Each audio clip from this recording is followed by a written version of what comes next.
Welcome to Whisky Riffs. If you're new here, I'm Kevin, and I am in Hanoi, tasting some whiskeys that I bought in Kyoto.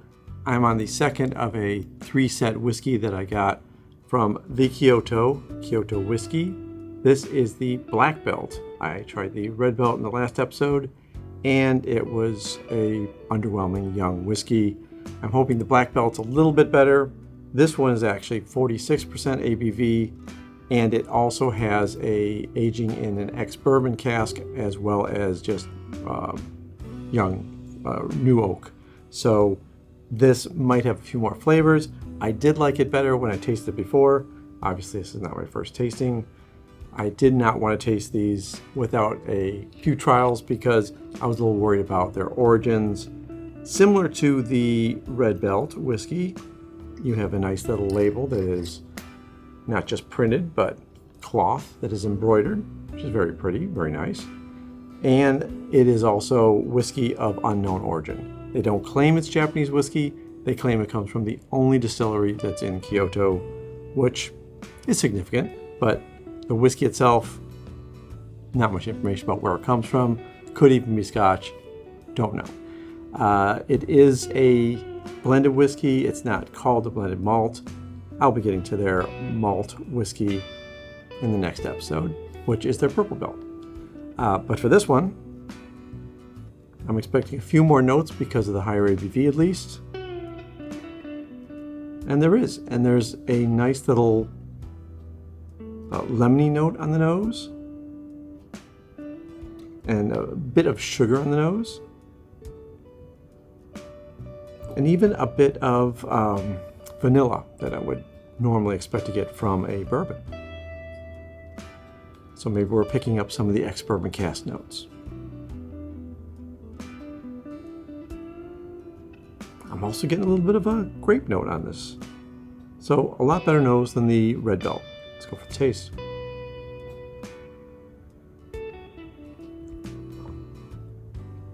Definitely hotter at 46% ABV. And in addition to the cinnamon spice, there's a nice little grape note. Similar to the Red Belt, there is a vegetal note that I'm getting more than I am getting the fruit notes. There might be a little bit of a banana note in the flavor, and now I'm getting it on the nose too.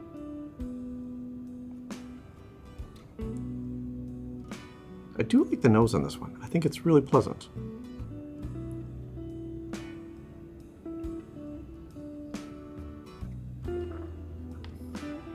But this is a young whiskey out of a very young distillery. I don't know how aged the whiskey is they bought to put into this. The finish is decent. It's pretty long. And again, I'm left with the cinnamon notes on the final taste. I don't mind this one. I think because of the nose, I think it's winning me over more than the Red Belt did. And I think I could sit and enjoy this a bit because it does have a good nose to it.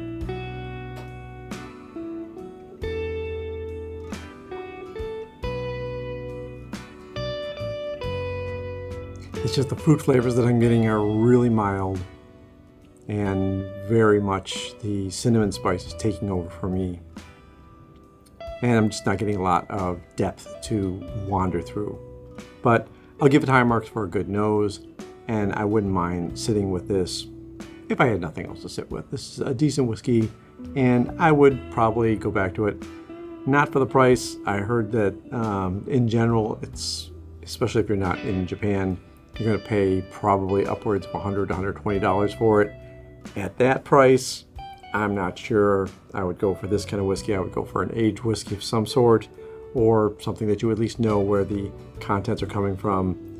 But it was a good experiment, and I do like that I got to try 3 whiskeys from Kyoto, and next one's coming up in the next episode. But for now, take care of yourself. Take care of those people around you. Cheers.